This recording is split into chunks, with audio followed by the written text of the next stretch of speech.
நான் உங்க கூட பேசணும். உங்களோட தாங்க. இதை கேட்குற உங்களோட தான். நீங்களும் பேசணும்லாம் இல்லை, ஜஸ்ட் கேட்டுக்கோங்க போதும்.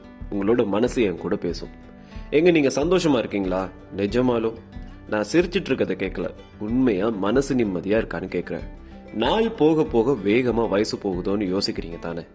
அந்த வயசுல அது கிடைக்கலன்னு கொஞ்சம் வருத்தப்படுறீங்க தானே? பிடிச்ச வேலை தான் பாக்குறீங்களா? அப்படின்னா அது எவ்வளவு பிடிக்கும் சொல்ல முடியுமா?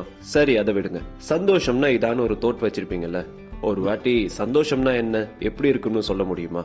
இந்த காதல்னா என்னங்க, அதுக்கு ஒரு விளக்கம் சொல்லுங்க. அப்புறம் இந்த அன்பு, அரவணைப்பு, ஆறுதல், இதெல்லாம் என்னன்னு தெளிவா சொல்ல முடியுமா? இல்லனா நான் கேட்டதுக்கெல்லாம் இதுதான் அர்த்தம்னு தனித்தனியா ஒரு கடதாசில எழுதுவீங்களா?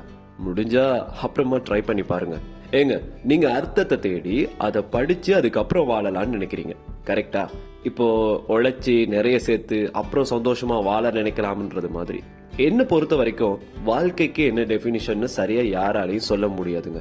அது டிபெண்ட்ஸ். முடிஞ்சா அதையும் சேர்த்து ட்ரை பண்ணி பாருங்க என்ன. ஏன்னா இங்க உண்மையா வாழ்றது நம்மளோட ஃபீலிங்ஸ் தாங்க. அது வித்தியாசம் தானே. நம்மளோட மனசு வேற வேற பதில் வேற வேற மாதிரி டிஃபைன் பண்ணி வச்சிருக்கோம். இப்போ நான் உங்க கூட பேசுறது என்னோட வியூல.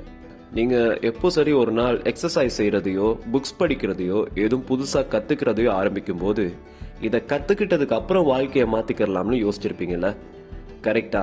ஆனா இப்ப வரைக்கும் முழுசா கத்துக்கிட்டீங்களா? இல்ல தானே. அப்போ எப்பங்க கத்துக்க போறோம்? எதுக்கப்புறம் வாழ போறோம்? உங்ககிட்ட தான் கேக்குறேன், சொல்லுங்க. ரொம்ப யோசிக்காதீங்க, இவ்வளோ தாங்க. ஒண்ணு பண்ணணும்னா உடனே பிராக்டிக்கலா இறங்கிருங்க. இங்க காசு பாக்குறதுக்காக எல்லாத்தையுமே தியரி பண்ணி சொல்லி கொடுக்குறாங்க. கத்துக்கிறது தான் வாழ்க்கை தவிர கத்துக்கிட்டதுக்கு அப்புறம் வாழ்றதுக்கு இங்க வயசு இருக்காது, நேரமும் இருக்காது. இப்போ பணம்னா என்னன்னு கத்துக்க போனா பண்டமாற்றம் தொடங்கி கிரிப்டோ வரையும் படிக்கணும். படிப்புக்கு வேற லிமிட் இல்லைல்ல, பாதி வாழ்க்கை எடுத்துரும். அப்புறம் எப்பங்க இன்வெஸ்ட் பண்ணி நினைச்ச மாதிரி வாழ போறீங்க? இதுலயும் பேசிக் ஐடியா தேவைதான். அதுக்காக லைஃபை கத்துக்கிட்டு அதுக்கப்புறம் ஆரம்பிக்க முடியாதுல்ல. கொஞ்சம் யோசிச்சு பாருங்க. அப்புறம் நான் சொன்னது போல கொஞ்சம் டைம் எடுத்து வாழ்க்கைனா என்னன்னு ஒரு தடவை எழுதி பாருங்க.